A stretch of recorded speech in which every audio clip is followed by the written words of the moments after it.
Hello and welcome to Futbol Mundial. This is a new show where we take you on a whistle-stop tour of world football.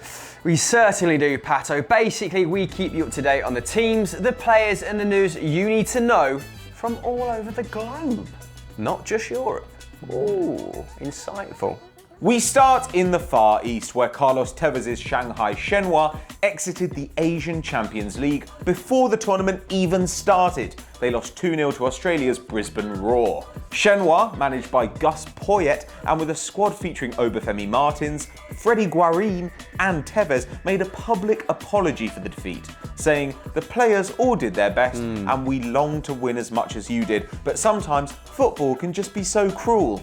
When you are wasting opportunities, wins will be far from you. It is hard and we have no choice, but we won't give up." It's a long statement. That was a long segment. Shanghai opened their league campaign on March the 5th against Jiangsu Suning, coached by Tata Martino.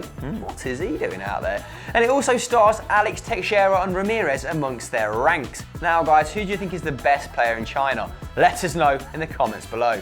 Next story.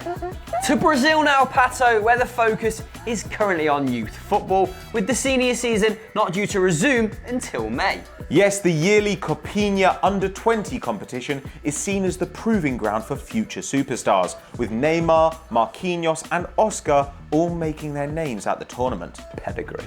And 2017 standout youngster is Flamengo forward Vinicius Junior, a pacey 16-year-old who has of course been likened to the Barcelona number 11. Yeah, inevitable at this point, isn't it? He scored 4 goals and got 5 assists in just 6 games and has reportedly attracted interest from the Blaugrana and from Arsenal, Pat, your beloved Arsenal. Manchester United actually failed with a move to get first option on the striker in January, and Flamengo have since upped his buyout clause to €30 million. A transfer tussle could be in the offing this summer, guys, so keep your eyes peeled.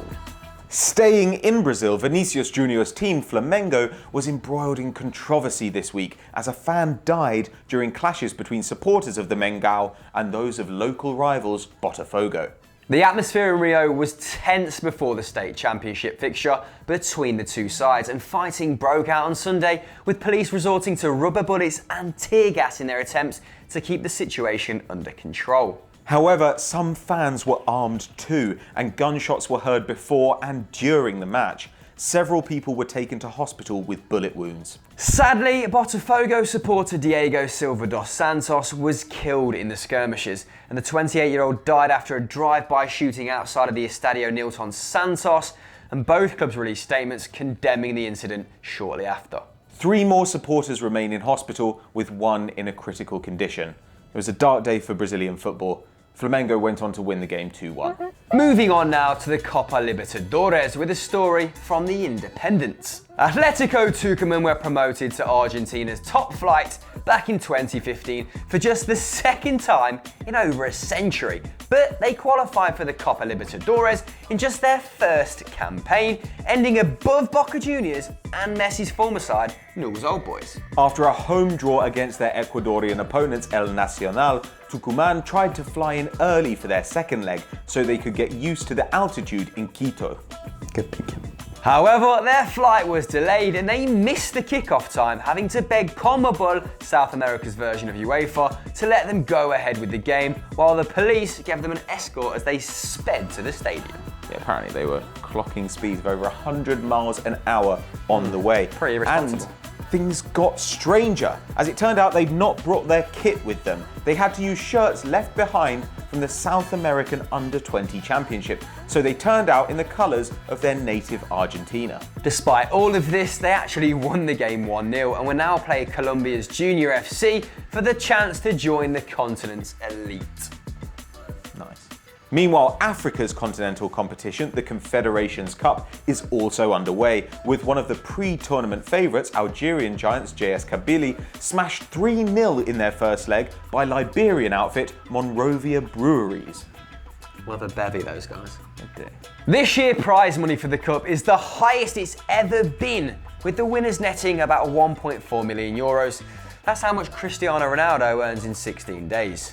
Perspective. Sad news from Africa now, after a stampede at a football stadium in Angola resulted in the deaths of at least 17 people. Santa Rita de Casillas were playing Recreativo de la Bola in a league match in the northern city of Huegue, when fans who had been denied admission to the stadium attempted to force their way inside. The ground has a capacity of just 8,000, but hundreds more tried to push through the gates.